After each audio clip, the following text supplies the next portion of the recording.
보자.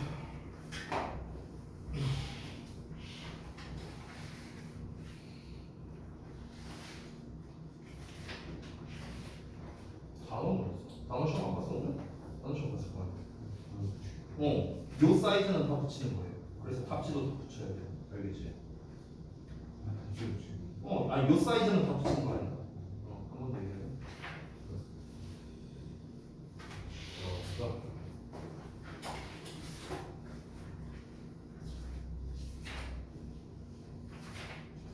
아이고 여기 뭐야 난리가 났어.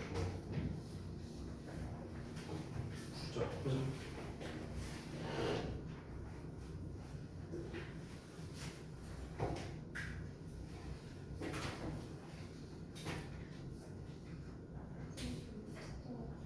오늘 아직 안 한 거야?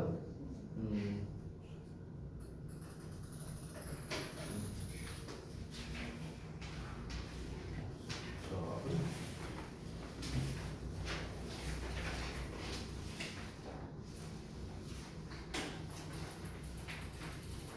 근데 왜 문제 풀이는 안 했어요? 아니 해석만 쓰면 어떻게 자식아?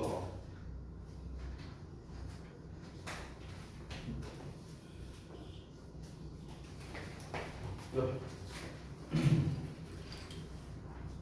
아이고야.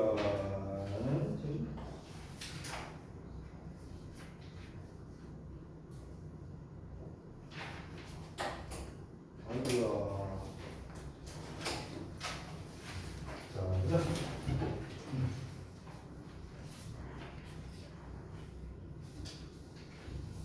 이제 좀 더 이쁘다 하는 거는 뭔가 딱 필이 온 거 같은데.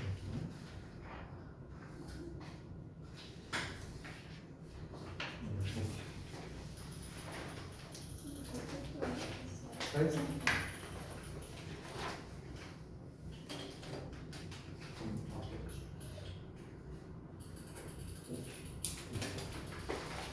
자, 반갑습니다. 데일리 테스트 피드백을 얼른 하고 오늘 또 이제 새 교재 들어가야 되잖아요. 지난번에 나눠드렸던 그거 뜨르르 그만하고 자 도프람 2.0 브랜치 요 교재 수업을 할 겁니다. 일단 훅딱 합시다.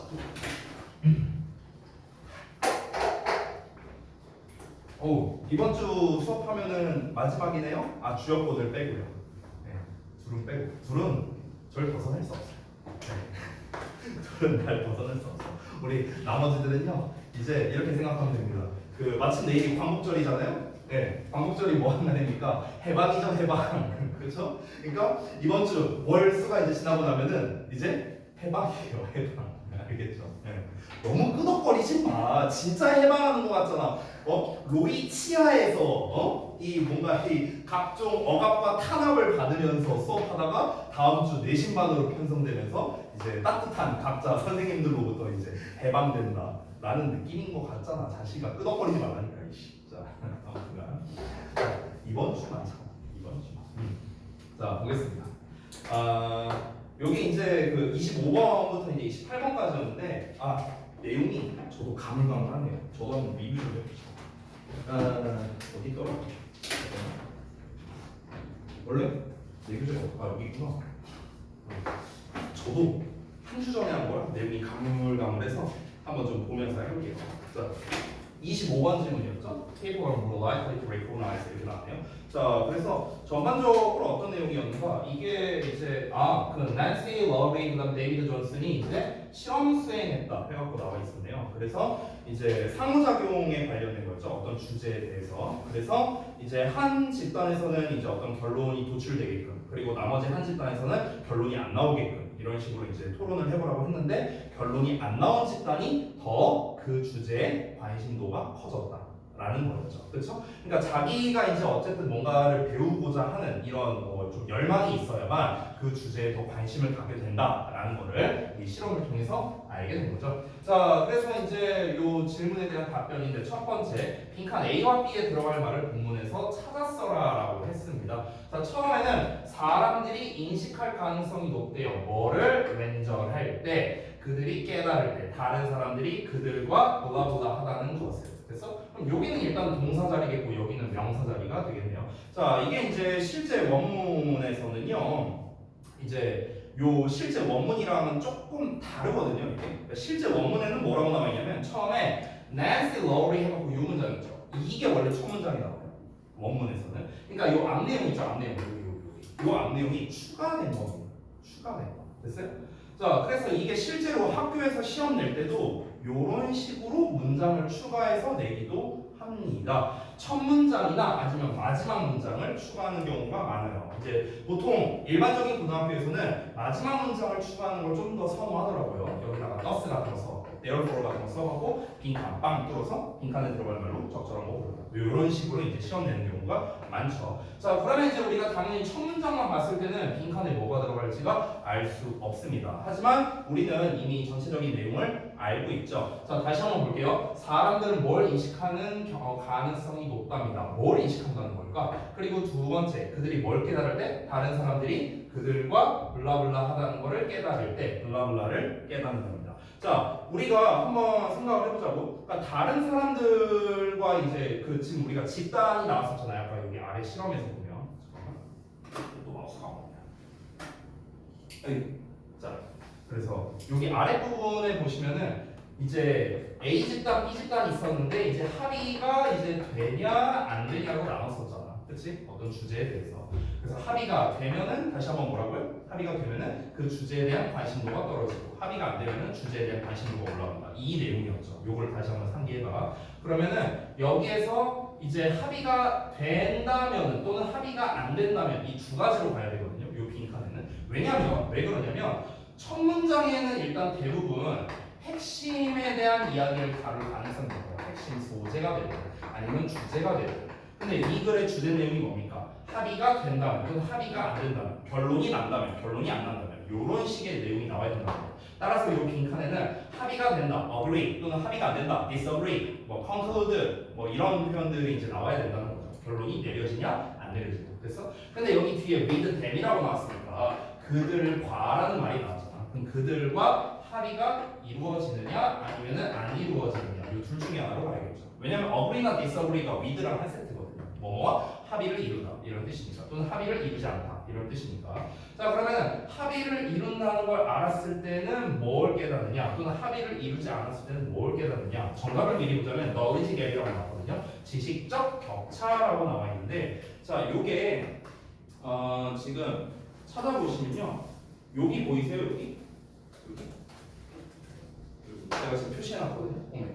여기 knowledge gap 보이세요? 본문에서 찾아쓰라고 했잖아. 그래서 the thirst to fill a knowledge gap, 그러니까 지식적 격차를 채우려고 하는 갈망이라고 나왔죠. 지식 격차를 채우려고 하는 갈망이 결국에는 뭐다? 더 강력하다는 거죠. 내가 놀고 싶어하는 갈망보다. 쉽게 말하면 내가 놀고 싶어하는 갈망보다 지식의 격차를 채우려고 하는 갈망이 더 세다 보니까 그러니까 결론이 안 나는 경우에는 우리가 흥미를 더 가지는 경우가 많았다라고 연결되는 거죠. 그래서 여기에서 들어갈 적절한 정답이 knowledge gap이다. 이렇게 정리가 됐고요. 결국 핵심적인 내용을 다룬 주제문을 새로 쓴 거라고 볼 수 있겠고요. 그 다음에 두 번째, 조건을 이용해서 주제를 영작해라라고 되어 있는데 지금 이제 주제문이 한글로 나와 있으니까 그냥 한글 주고 영작하는 거죠. 학생들이 어떤 주제에 대해 더 많은 의견 불일치를 가질수록 그들은 그것에 대해 더 많은 관심을 갖는다. 뭐뭐하면 할수록 더 뭐뭐하다. 더비교급 써야겠죠. 근데 이 더비교급을 활용한 주제를 영작하는 게 정말 시험에 많이 나옵니다.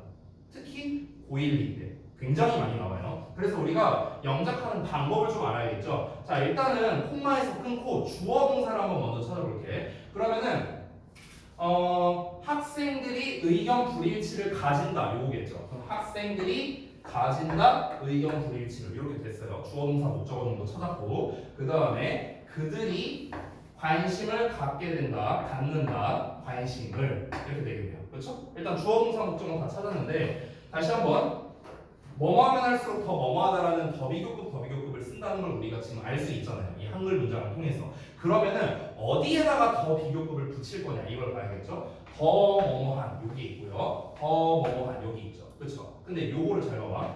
이 더 많은이라는 놈이 뭘 수식하는지를 잘 봐야 돼. 이걸 쓸 때. 그럼 더 많은이라는 놈이 지금 누구를 수식하냐면요. 의견 불일치를 수식하고 있거든. 목적어를 수식하고 있어. 여기에서는 더 많은 이 관심이라는 목적어를 수식하고 있어. 똑같네 그러면은. 됐어? 그러면은 이걸 쓸 때 어떻게 해야 되냐면 더 많은 의견 불일치, 더 more 그 다음에 disagreement가 나와야겠죠. disagreement. 근데 이 the more disagreement 자체가 뭐라고? 얘가 목적어예요. 됐어? 그럼 뒤에는 뭐가 나와야 돼? 주어, 동사가 나와줘야 되는 거야. 주어, 동사. 됐냐? 이 주어 동사 뒤에는 목적어를 쓰면 안 되겠죠. 이미 목적어가 있으니까 앞에. 됐어? 목적어를 앞에다가 쓴 이유는 뭡니까? 원래는 목적어 자리가 여기인데 더모어가 수식해야 되니까 앞으로 끌려나가는 거예요. 됐어요? 그래서 보시면 the more disagreement 목적어 나오고 그 다음에 주어 동사가 뭡니까? 학생들이 가진다. 그래서 학생들이 가진다 나온 거죠. 그럼 남는 거 뭡니까? 어떤 주제에 대해 얘만 남잖아. 그래서 about a topic 이렇게 쓴 거예요. 남은 거. 됐냐? 이렇게 영작하면 돼요.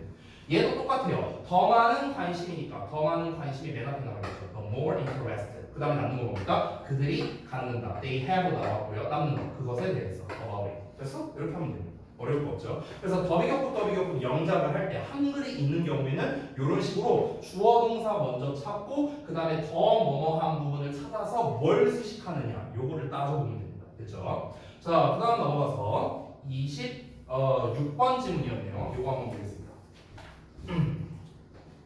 자, 요거는 뭔 내용이었는가? 요것도 한번 상기를 해볼까요? 자, 처음에는 기후변화에 관해서 우리가 각종 산업을 탓하는 경향이 있다고 했는데 실제로는 뭘 탓해야 된다? 우리 소비자를 탓해야 한다. 각 개인의 행동이 합쳐진 결과물일 뿐이다. 결국에는 기후 관련된 문제는 우리의 소비 활동 때문에 발생한 것이다 라는 게 이 글의 주제였습니다. 자, 빈칸에 들어갈 말로 적절한 걸 골라야 되는데 빈칸 부분이 for example 예시 부분에 나와 있거든요. For example, the fossil fuel industry. 자, 화석연료 산업이 is a popular scapegoat랍니다. 이 scapegoat라는 게 희생양이었거든요. 기억나세요? 그래서 유명한 희생양인데 뭐에 있어서? 빈칸에 있어서 희생양이었다. 그럼 빈칸은 당연히 뭐겠습니까? 기후 어떤 문제 뭐 이런 거겠죠. 뭐 대충. 그렇죠? 그럼 당연히 기후 문제를 가리키는 거 가장 가까운 게 5번이 되겠죠. Environmental crisis. 본문에는 이렇게 안 나왔었어요. 원문에는 뭐라고 나왔었냐면요. 지금 제가 살펴보니까 어디냐? 원문에는 climate crisis라고 나왔었어요. climate crisis. 이제 기후 위기 이렇게 나왔었는데 그래서 그것만 보고 2번으로 답을 고르거나 이럴 수 있겠죠. climate 나왔으니까 그냥 preference 선호도잖아 당연히. 그러니까 2번은 답이 아니겠죠. 자, 그 다음에 넘어가서 4번. 자, 다음의 선지를 해석하고 주제로 가장 적절한 걸 골라라 라고 했습니다. 주제는 아까 제가 뭐라고 했습니까? 기후변화에 있는 책임은 기후변화에 대한 책임은 우리 자신이다. 즉 소비자이다. 이게 바로 이 글의 주제라고 했습니다. 그래서 정답이 바로 5번인 거예요. 왜? 기후변화에 대한 우리의 인식과 책임. 됐어요? 여기 책임 나왔잖아. 그렇죠? 방금 전에 제가 말한 키워드가 다 나왔죠? 5번만 정답이 가능하겠다. 넘어갈게요. 자, 그 다음에 28번 보겠습니다. 우리가 했던 마지막 질문이었는데 28번 질문은 이제 뭐였냐면은 현대 사회는 과거에 비해서 더 다이나믹해졌다 뭐 이런 내용 나왔었죠. 그래서 더 역동적이고 유동적이고 선택권이 많이 생기고 뭐 이런 것들. 그렇죠? 그러다 보니까 사회의 전통적인 역할. 전통적이라는 거는 내가 타고난 거라고 했었죠. 변화가 없는 거 이런 얘기 했었어요. 기억나세요? 그래서 개인의 타고난 역할에 전념하기보다는 다른 대안을 선택하는 게 좀 바람직하게 됐는데 그러다 보니까 이제 정체성이라는 거 우리가 흔히 인간의 정체성이라는 거는 선천적인 게 아니라 후천적인 것이다 라고 이제 점차적으로 인식이 바뀌게 됐다라는 거죠. 그래서 전통적인 역할이란 건 그냥 뭐다? 그냥 가면일 뿐이다. 그냥 겉으로 드러나는 것 뿐이지 이 사람에 대한 정체성은 무엇이다? 결국에는 이제 이 사람의 성장 과정 이런 환경에 따라서 얼마든지 달라질 수 있다라는 게 그래 전반적인 내용이었습니다. 자, 그래서 A와 B를 일단은 영작하는 것부터 나왔는데 A를 보자면 이것은 사회의 전통적인 역할에 이의를 제기했다. 그래서 이거는 뭐 사실 영작하기에 굉장히 간단한 거죠. 이것은 제기했다, 문제를 제기했다라는 거죠. 사회적인 전통적인 역할의 사회의 뭐 그대로 해석한 거고요. 그 다음에 B번 영작 같은 경우는 개인의 삶의 선택에 대한 통제력을 늘리는 것이 가능해졌을 뿐만 아니라 바람직하게 되었다. 그럼 얘는 출제한 의도가 뭐겠습니까? 뭐뭐뿐만 아니라 뭐뭐 또한 결국에는 나눌리 버들소 활용해봐라 라는 거겠죠. 그래서 이 부분이 핵심이 되는데 전에도 잠깐 말했지만 어선은 생략이 가능하기 때문에 여기서 굳이 쓰지 않은 겁니다. 힌트 단어에도 없고요. 됐죠? 자, 그 다음에 7번 넘어갈게요. 이 글을 한 문장으로 요약하고자 하는데 A, B에 어떤 말이 들어가야 되는가? 자, 또 나왔어요. 여기 더 비교급에 더 비교급 여기 또 나왔죠. 그렇죠? 그러니까 이게 주제나 요약문에서 얼마나 많이 나오는 표현인가를 우리가 알 수 있습니다. 이 더 비교급이 왜 잘 나오는 줄 알아요? 주제나 영작에서? 이유가 있어요. 두 가지 때문에 그렇습니다. 왜 시험에 왜 영작이나 서술형에서 많이 나오냐면요. 첫 번째, 학생들이 영작하기가 어려워요. 더 비교급 헷갈려. 이게 첫 번째 이유고, 두 번째 이유는 뭐냐면은 더 비교급은 두 가지를 나타낼 수 있는데, 첫 번째는 비례나 반비례 관계를 나타낼 수 있어요. 비례 또는 반비례. 더 비교급은 왜냐면은 얘가 올라갈수록 얘는 떨어진다. 이러면 반비례 관계고, 얘가 올라갈수록 얘도 올라간다. 이러면 비례 관계잖아. 그렇죠? 그래서 비례나 반비례를 나타낼 수도 있고, 심지어 얘가 인과관계를 나타낼 수도 있어요. 앞부분이 원인, 뒷부분이 결과를 나타냅니다. 앞부분 원인으로서 얘가 이렇게 하면은 그 결과 얘는 이렇게 된다. 인과관계를 나타낼 수도 있거든요. 근데 이 인과관계를 한 문장으로 정의해버릴 수가 있잖아. 그러니까 주제나 요약 같은 문장에서 잘 나오는 거예요. 그러니까 맨날 시험에 나오는 거야, 얘가. 출제자 입장에서 안 낼 이유가 없는 거야. 이거 내면은 애들 좀 헷갈리겠지? 근데 또 요약이나 주제로 쓰기도 구성도 좋아. 그러니까 이제 안 낼 이유가 없는 거죠. 영작 이거 만들기도 되게 쉽거든요. 출제자 입장에서. 그러니까 시험에서 허가가 나오는 겁니다. 이게 이제 특히나 이제 최근 2년 전, 작년까지 포함해서 작년이랑 재작년을 포함하면 이 더비교급을 제일 많이 낸 학교가 주역고예요. 주역고 제일 많이 냈어요. 작년 기준으로 고1 때 2번 나왔었어요. 4번의 시험 중에서 2번 나왔었고 재작년에 3번 나왔었습니다. 그 정도로 많이 나옵니다. 어쨌든 다시 돌아가서 the 블라블라하고 society become 여기 일단 주어 동사 나왔고, 자 이번에는 한글이 안 써 있으니까 우리가 거꾸로 가면 돼요. 영어에서 주어 동사를 찾아봐. 그럼 여기에서 decreased 하고 나왔죠. 그럼 앞에 나와 있는 traditional role identities가 당연히 주어가 되겠네요. 그렇죠? 그러면은 이제 지금 여기 주어 동사 나왔으니까 내용을 한번 좀 봐야겠네요. 그러니까 사회가 더 뭐뭐해질수록 이렇게 되는 거예요. 사회가 더 뭐뭐해질수록 그러면은 이제 전통적인 역할 정체성이 더 감소하게 되고요. 그리고 통제권이 블라블라하답니다. 자, 어떤 통제권이냐? 어떤 한 개인의 삶의 선택권에 대한 통제권이 새로운 주어겠네요. 뭐뭐 하게 된다. 이렇게 되겠네요. 됐어? 자, 다시 한번 봐봐. 이 글에서는 어땠습니까? 내가 이제 사회가 유동적이 된다고 했어요. 유동적. 아까 이제 초반에 이제 다이나믹하다라는 말이 나왔었거든요. Society became more dynamic. 사회는 더욱더 역동적이게 된다. 유동적, 역동적이게 된다. 이거는 무슨 뜻이라고 했죠? 내가 다시 한번 변화가 있음을 말하는 거였습니다. 이거에 반대되는 말이 뭐였습니까? 전통적이었어요. 전통적은 뭐라 했습니까? 변화가 없는 걸 뜻한다고 했었죠. 그렇죠? 그러면 여기에서 전통적인 역할 정체성이 감소한다고 했거든요. 그럼 전통성이 떨어진다는 건요, 당연히 자연스럽게 역동성이 올라간다라고 봐야겠죠. 서로 반대되는 거니까. 그러니까 여기에서 나오는 거는 the more dynamic이 나오는 거예요. 다이나믹이 나오는 게 여기 써있죠.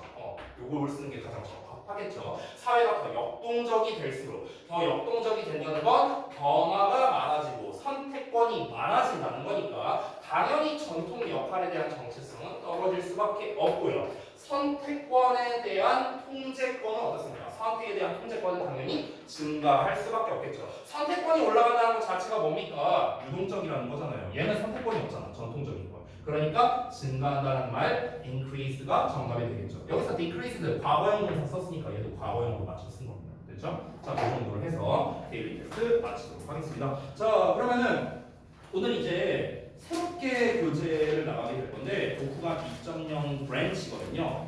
근데 이제 제가 미리 말할게요. 2.0 브랜치가 조금 어려워요. 이게 난이도가 조금 있습니다. 우리가 기존에 했었던 2.0 그 트렁크랑은 조금 차이가 있거든요. 그래서 이번 교재에서의 목표도 한번 간략하게 얘기하고 가보겠습니다.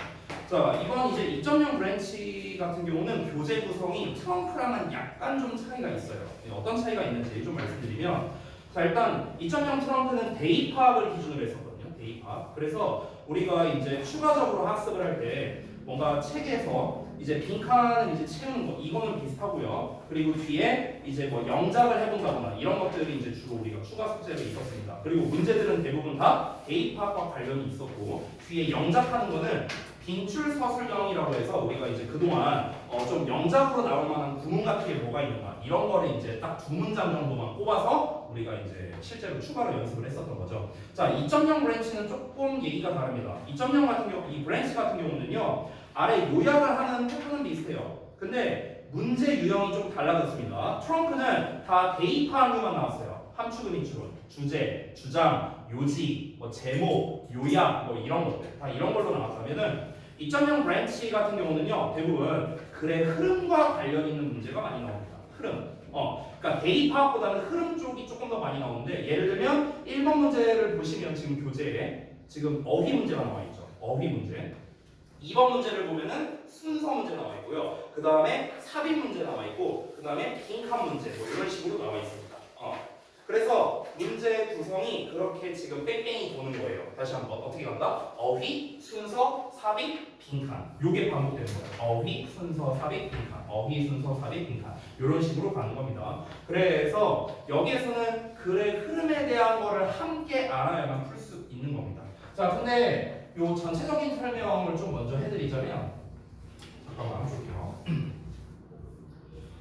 이번 교재에서는 다시 한번 어휘, 순서, 삽입, 빈칸 요 네 가지 유형이라고 했습니다. 네 가지 유형. 근데 이 네 가지 유형에 다시 한번 공통점이 뭐라고요? 글의 흐름과 관련성이 있는 문제예요. 공통적으로는요. 근데 여기에서 어휘랑 빈칸 있죠. 얘네 둘은 약간 비슷한 속성이 있는데 뭐가 비슷하냐면 얘네 둘은요 대입파악도 해야만 풀 수 있어요. 대입파악 즉 주제를 알아야만 풀 수 있습니다. 얘네 둘은요. 얘와 얘를 섞어서 낸 문제가 이 두 가지예요. 두 가지. 됐어? 근데 순서랑 삽입은 조금 얘기가 달라요. 그러니까 순서 삽입은 엄밀히 따지면 얘는 대입파악과는 큰 연관성은 없어요. 대입파악이랑은 큰 연관성 없다. 이거는 글의 종류에 따라 좀 차이는 있어. 그러니까 어떤 글은 주제를 알면은 순서 삽입을 좀 쉽게 풀 수 있는 이런 게 있지만 반대로 순서 삽입 문제 풀 때 주제를 아냐 모르냐랑은 관련성이 없는 것도 있습니다. 없는 것도 있어요. 하지만 우리는 기존의 독후감 2.0 트렁크 교재를 가지고 있을 때 대입파악 연습을 계속해서 해왔어요. 소재가 무엇인가. 그래서 이 글에서 주제에 가장 가까운 게 무엇인가. 이런 것들을 계속해서 연습을 해왔죠. 이 연습은 변하지 않습니다. 이거는 쭉 해야 돼요. 순서 문제든 삽입 문제든 관련 없이. 왜 그러냐면 우리가 내신에서 보는 대부분의 문제들 있죠. 대부분의 문제를 제가 약 70% 정도로 잡습니다. 이 70%는요 다 대입파악과 관련성이 있는 문제들이에요. 나머지 30%가 대입파악과 관련성이 떨어지거나 아예 없거나 둘 중 하나거든요. 이 30%에 해당하는 문제가 뭐냐면요 방금 본 순서라든가 삽입이라든가 내용 일치 불일치 어법 문제 이런 것들 단순 영작 이런 거는 다 주제랑은 관련 없는 것들이죠. 그렇지?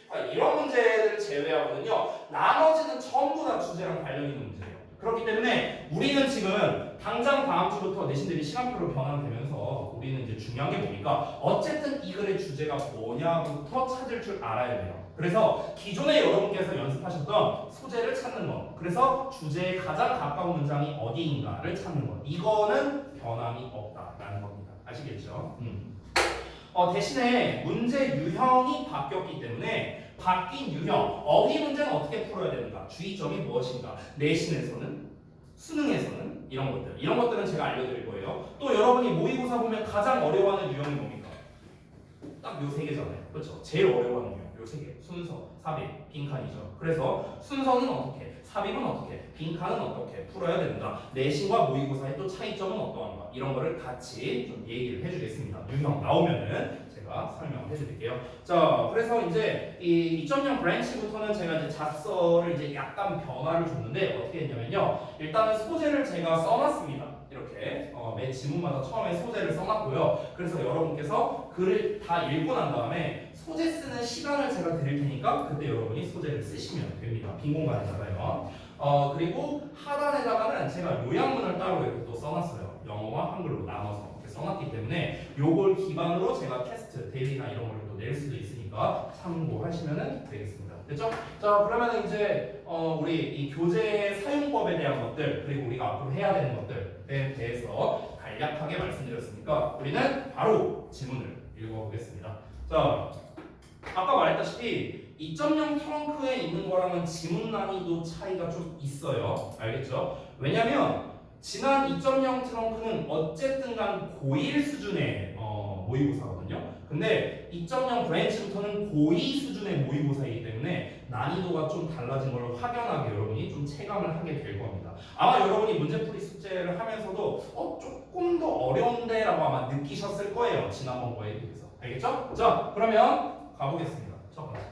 일단 소재 한번 읽어볼게요. 제가 이따 쓸 시간 드리겠습니다. 고대 그리스인들이 냄새와 날씨의 변화를 관찰하며 원자 이론을 처음 제시한 방식이랍니다. 이게 이 글의 소재예요. 뭔 말일까? 내용 한번 읽어보겠습니다.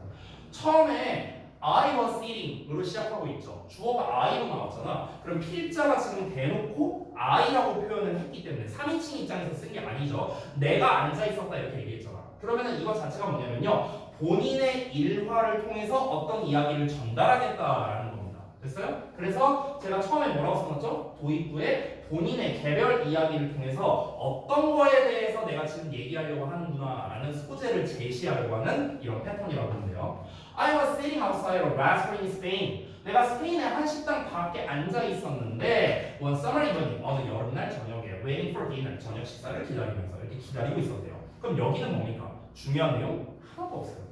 그냥 이 사람이 식당에서 앉아 있었대잖아. 자, 그런데 The aroma of the kitchen. 자, 주방의 향기가 excited my taste buds. 나의 미뢰를 자극했대요. 미뢰라는 건 혀의 미각 기관을 말하는 거야.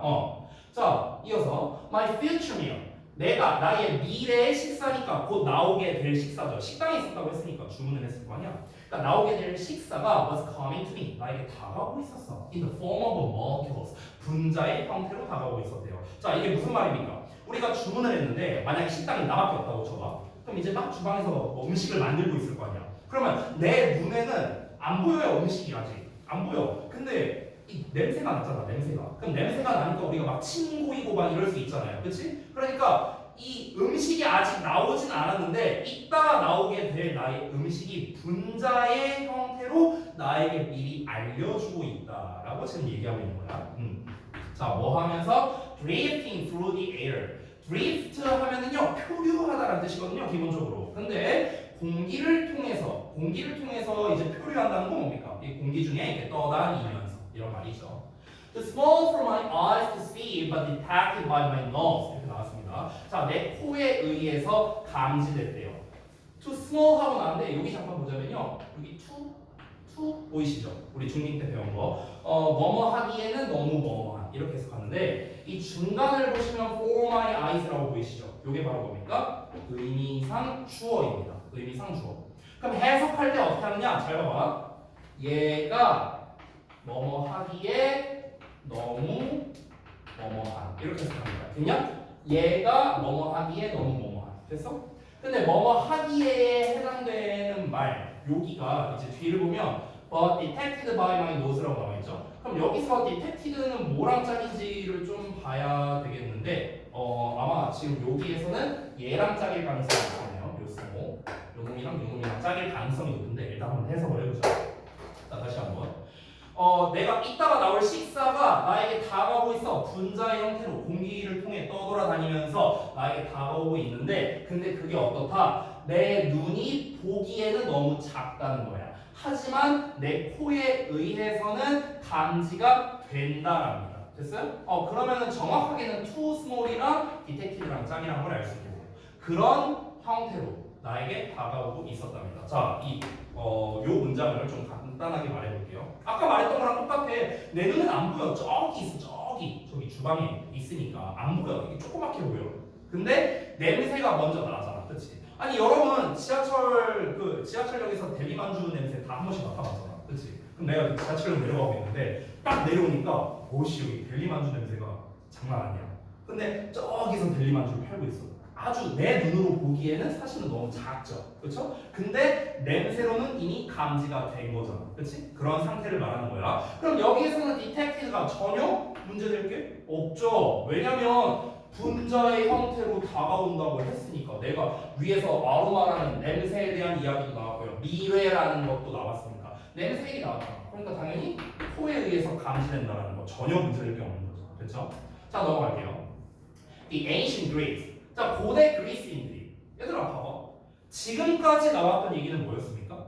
이 사람의 일화였어요. 일화. 그냥 식당에서 앉아서 내 음식 기다리는데 맛있는 냄새 나네. 이 상황이야 그냥. 근데 갑자기 고대 그리스인 얘기가 나와. 갑자기 생뚱맞죠? 이렇게 갑자기 다른 소재가 등장하면 뭐라고 생각하면 되냐면요. 둘 중 하나예요. 대표적인 예시를 말하거나 아니면은 이제부터 내가 하고 싶은 핵심적인 소재이거나. 됐어? 둘 중 하나인 거야. 근데 누가 보더라도 지금 초반 내용은 뭡니까? 주제가 아니라 개인의 일화를 얘기한 거잖아요. 아니 자기가 식당에서 음식 주문하고 냄새 맡았대. 그래서 어쩌라고. 그래서 하고 싶은 말이 뭐냐고. 그래서 하고 싶은 말이 여기라고. 그래서 여기가 주제인 거예요. 됐냐? 요 문장이 주제인 거예요. 그러니까 요 문장에다가 여러분이 주제문이라는 거를 체크를 해놨어야 되는 겁니다. 아시겠죠? 여기서부터가 이제 이 사람이 진짜 하고 싶은 말이 드러나는 겁니다. 가볼게요. 고대 그리스 사람들은 처음에 came upon the idea of atoms. 그래서 원자라는 개념을 처음으로 came upon 떠올리게 됐답니다. This way. 이런 식으로요. 여기서 말하는 이런 식이 뭘 말하는 거예요? 지금까지 나온 거. 냄새로 이렇게 느끼고 분자의 형태 어쩌고 나왔잖아. 그치? 즉, the smell of a baking bread. 그러니까 빵을 굽는 것에 대한 냄새는요, suggested to them. 그들에게 뭐를 제시했냐면 대절이야를 제시했는데 small particles of bread. 그러니까 빵의 작은 particle 입자들이 exist beyond vision. 그러니까 시야를 넘어서서 존재하는구나 라는 거를 알려줬다라는 거겠죠. 그렇죠? 그러니까 여태까지 말했던 내용을 한 문장으로 지금 압축한 거예요. 다시 한번 내가 지금 식당에서 겪고 있는 것들 막 냄새가 나. 근데 이거를 가만 생각해 보니까 아니 옛날에 고대 그리스 사람들은 그러면 이렇게 지금 분자나 원자의 개념을 이렇게 알게 됐다는 거죠. 고대 그리스면은 몇천 년 전 사람들일 거 아니야. 그치? 근데 몇천 년 전의 사람들이 이런 식으로 원자나 분자의 개념을 알게 됐구나. 우와, 그 사람들 겁나 똑똑하다. 나는 지금에서야 알게 됐는데. 됐어? 이런 식으로 지금 얘기를 하는 거예요. The cycle of weather. 자, 날씨의 순환 나왔어요. 또 소재가 바뀌었어. 그러면은 이미 지금 핵심적인 내용은 나왔거든. 고대 그리스 사람들이 이렇게 똑똑했구나 라는 얘기를 했으니까 여기서부터는 이제 뭔가 부연 설명을 해야겠구나. 지금 여기서 이 글을 지금까지 읽었을 때 우리가 아까 위에 소재를 썼지만 핵심적인 소재라고 한다면요, 결국에는 원자 이론에 대해서 얘기하려고 하고 싶은 거야. 지금 원자 이론. 됐어? 이 원자 이론을 가지고 든 예시가 뭐였습니까? 식당에서의 음식 냄새 갖고 얘기한 거고요. 그리고 방금 전에는 빵 굽는 냄새 이야기한 거고요. 빵 굽는 냄새. 그리고 지금 여기에서는 뭡니까? 날씨의 순환에 대해서 얘기를 하려고 하는 겁니다. 이게 다 원자 이론에 대한 예시야, 예시. 됐어? 이거를 떠올릴 수 있게 한 예시가 되는 겁니다. 그러니까 핵심은 결국 얘예요. 이 글의 소재는요. 자, 날씨의 순환은 disproved라고 나왔는데, 자 일단 넘어가 볼게요. disprove 하면은 뭔가를 반대하는 거죠. this idea. 자, 날씨의 순환은 이 생각을 반대했답니다. 실제 정답은 reinforced인데요. 3번이 정답인데 이 생각을 반대했느냐 아니면 찬성 또는 강화했느냐 이렇게 가야 되는데 뒷내용을 보면 알겠죠. Part of water on the ground. 자, 그러면은 그 지면 위에 있는 물 웅덩이에요. 물 웅덩이는 gradually dries up. 점차적으로 dry up, 말라버린대요. 자, 그리고 disappears, 사라지고요. 그리고 나서 falls later as rain. 이제 비로 떨어지게 된답니다. 이게 뭡니까? 날씨의 순환이죠, 순환. 그렇죠? 물 웅덩이가 이렇게 있어. 그럼 얘가 어떻게 됩니까? 이렇게 기화가 되겠죠. 그렇죠? 그럼 기화가 되면 어떻게 됩니까? 구름이 생성되죠. 그럼 이 구름이 생성돼서 어떻게 됩니까? 비로 떨어지죠. 이게 뭐예요? 날씨의 순환이죠. 그렇죠? 자, 그럼 이 날씨의 순환이라는 게 이 원자 이론과 관련성이 있느냐 없느냐. 사실 딱 보더라도 관련성이 있지 않겠냐? 당연한 거 아니야? 아니 왜냐면은 물 웅덩이일 때는 원래 액체로 존재를 했을 거 아니냐. 그렇잖아. 근데 이게 이제 뭐 날씨가 이제 막 건조해지면서 얘가 기체로 변하게 됐잖아. 그렇지? 기체로 변했고. 근데 이 기체가 다시 뭉치고 응결해갖고 어떻게 됩니까? 다시 액체로서 B의 형태로 내려가는 거잖아. 그치? 그러면은 액체가 기체로 됐다가 기체가 액체로 됐다가 이게 뭡니까? 결국에는 원자의 형태가 바뀌었을 뿐인 거죠. 원자가 이제 어떻게 뭉쳤냐 떨어졌냐 요 차이일 뿐이잖아. 그럼 결국에는 날씨의 순환도 뭐에 관련이 있다? 원자 이론과 관련성이 있겠죠. 이 배경 지식을 알고 있다면 아주 쉽게 풀 수 있는 거야. 그럼 당연히 날씨의 순환은 이 개념 원자 이론이라는 개념을 강화했겠지. 이걸 반대하진 않았겠죠. 그러니까 답이 3번이 되는 거예요. 그래서 이렇게 풀 수 있는데 혹시라도 이 배경 지식을 몰랐다면 뒷내용을 보고 하시면 됩니다. 뒷내용을 볼까요? 이 reason. 자, reason이 동사로 쓰이면 추론하다라는 뜻이다. 추론하다. 그들은 추론했어. 대절이야를. There must be particles of water.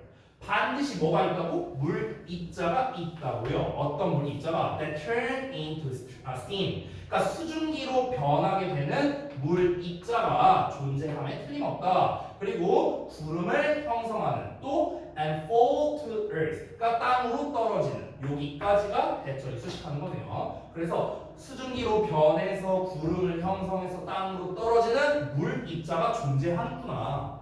입자라는 게 존재하는구나. 입자가 존재한다는 게 뭔데요? 이거 아니야? 원자 이거? 그렇잖아. 그럼 당연히 이 개념을 찬성해야죠. 그러니까 this approach가 틀렸다는 걸 다시 한번 알 수 있습니다. 자, 소댓이 붙어 있으면 뭐 하기 위해서야. 뭐 하기 위해서 the water is conserved even though the little particles are too small to see. 여기까지. 자, 이렇게 따로 볼게요. 이분도 먼저 할게.